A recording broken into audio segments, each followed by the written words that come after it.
Mais d'abord le journal de 8h sur Europe 1, Fanny Marceau. Bonjour Fanny. Bonjour Dimitri, bonjour à tous. Marine Le Pen poursuit sa visite au chevet des Mahorais. La chef de file des députés RN est arrivée à Mayotte hier, 3 semaines après le passage du cyclone Chido. Un territoire qu'elle connaît, où le RN enregistre de très bons scores. Objectif de ce déplacement, montrer son soutien à ceux qui ont tout perdu. Ce matin, première escale à l'hôpital de Mamoudzou, première maternité de France en nombre d'accouchements, du fait notamment de l'immigration clandestine massive. Alexandre Chauveau, vous suivez cette visite pour Europe 1. On a réussi à vous joindre. C'est pas facile, la communication ce matin avec Mayotte. Oui, effectivement, et vous le rappeliez, Fanny, ce tour de l'île a débuté tôt ce matin avec la visite des urgences de Mamoudzou qui continue de gérer le flux de malades qui s'accumulent, et ce malgré des conditions de travail très difficiles avec notamment des inondations récurrentes. Alors Marine Le Pen est pour l'instant à l'écoute. Elle a posé beaucoup de questions au directeur des urgences sur les conditions de travail, le manque de médecins, et elle affiche son inquiétude quant à la situation. Une fois que les premières urgences auront été gérées, nous veillerons à ce que les promesses du gouvernement soient tenues, a-t-elle dit. Mais avec Marine Le Pen, la politique n'est jamais très loin. La triple candidate à la présidentielle s'en est aussi pris aux gouvernements successifs, coupables selon elle de négligences qui ont largement amplifié les conséquences du cyclone. Et puis Marine Le Pen poursuit en ce moment sa tournée auprès des habitants sinistrés du nord de l'île. Elle devrait rappeler aujourd'hui ces mesures pour Mayotte qu'elle avait notamment présentées lors d'une proposition de loi à l'Assemblée en 2018, avec entre autres un durcissement drastique des conditions d'immigration. Merci beaucoup Alexandre Chauveau en direct de Mayotte pour Europe 1.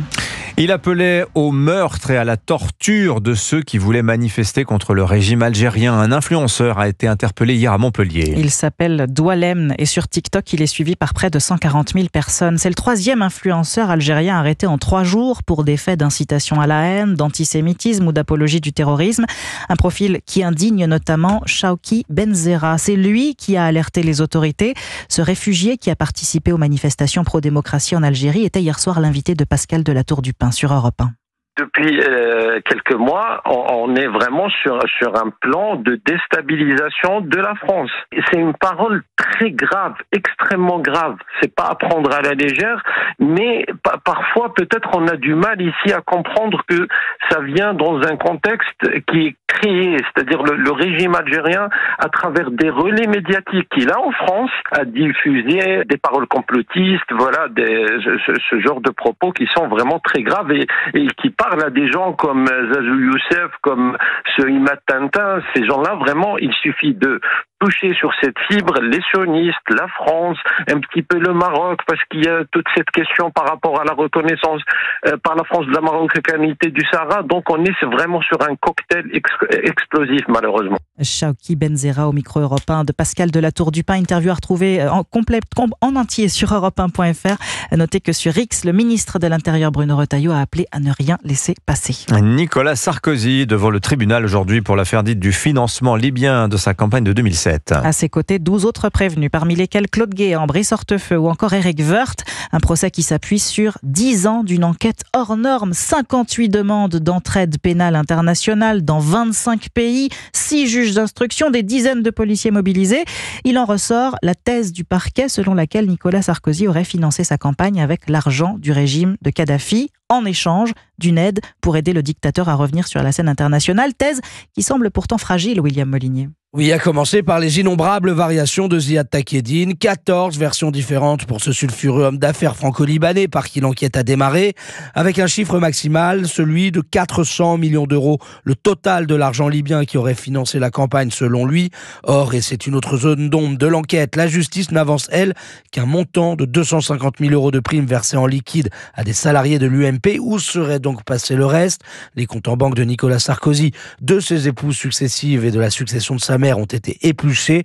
Pour les enquêteurs, il n'y a aucun mouvement bancaire suspect à son sujet, aucun enrichissement personnel.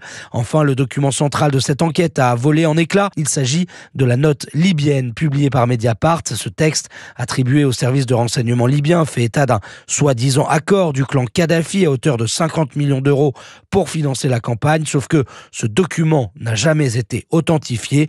Les enquêteurs ont estimé qu'il existait même une forte probabilité pour que ce soit un Info. Le procès de Nicolas Sarkozy et des 12 autres prévenus doit durer jusqu'au 10 avril prochain. William Molinier du service police-justice d'Europe 1. Vous écoutez Europe 1 matin, il est 8h07. La coordination rurale va-t-elle bloquer Paris? Bras de fer sur la route ce matin entre les manifestants et les forces de l'ordre. Oui, les bonnets jaunes n'ont pas l'intention d'attendre le rendez-vous fixé à Matignon la semaine prochaine. Depuis hier, ils tentent d'entrer dans la capitale pour manifester, mais les policiers leur barrent la route. Bonjour Cyril de la Morinerie.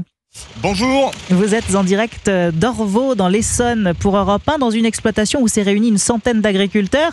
Quadrillés par la police, l'opération Bloquer Paris semble compromise, Cyril. Oui, je me trouve à côté d'un très grand feu qui a permis aux nombreux agriculteurs présents ici dans cette exploitation de rester au chaud. Ils sont des dizaines autour de moi, bonnet jaune sur la tête. Certains sont déjà sur leur tracteur à l'appel de la coordination. Vous les entendez à l'appel de la coordination rurale, le deuxième syndicat agricole français prêt à converger vers Paris. Mais les forces de l'ordre, vous l'avez dit, sont présentes en nombre. Des blindés sont arrivés cette nuit, ce qui empêche les agriculteurs de se mettre en route, à la grande déception du porte-parole de la coordination rurale. Patrick Legras souhaite obtenir des garanties du Premier ministre pour la protection des petits exploitants. Non seulement on n'est pas assez payé, mais toutes les aides de compensation ont été divisées par 2 en 10 ans. Et c'est des collectivités, c'est des industriels maintenant qui touchent une grande partie de nos aides. Vous en avez ras-le-bol ? C'est plus que ras-le-bol et vous allez voir ce qui va se passer. Aujourd'hui, les agriculteurs vont monter sur Paris en grand nombre dans les jours qui viennent.